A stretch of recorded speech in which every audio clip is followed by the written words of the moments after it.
bộ thun nó tranh tới tí đấy ở con bon được hàng tạc mai bà còn đây có mong chỉ muốn anh đâu bộ thun nó còn lắng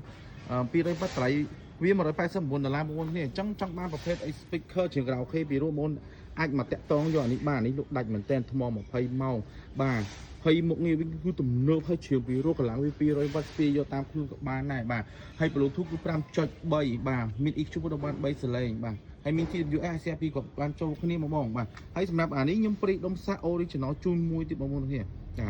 អានេះគឺខ្ញុំ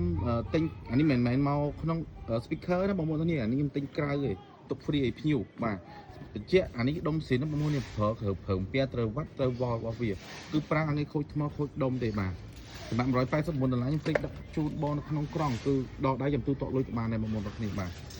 អានេះបងប្អូននេះចង់តេស្តចង់ដឹងចង់សាអីបងប្អូននេះអាមកតេស្តផ្ទាល់ដល់ហាមផ្ទាល់ក៏បានដែរអានេះជើងព្រោះសាហាវបងប្អូននេះជើងព្រោះមែនហើយតម្លៃល្អទៀតសូម្បីតែរងថ្ងៃក៏បាក់ខ្ញុំក៏ប្រើហ្នឹងដែរអូហូយបងប្អូននេះថ្មវិញគឺ20ម៉ោងតម្លៃតែត្រង់ហ្នឹងតាហើយស្រួលងាយយកតាមខ្លួនមែនទេដោយសារតែវាមកពាក់ជាមួយនឹងខ្សែស្ពាយមកមួយទៀតមិនស្ពាយតាមខ្លួនតោះពុំមកតោះចោះតោះបាទអរគុណបងដែលគ្រប់គ្រងបាទ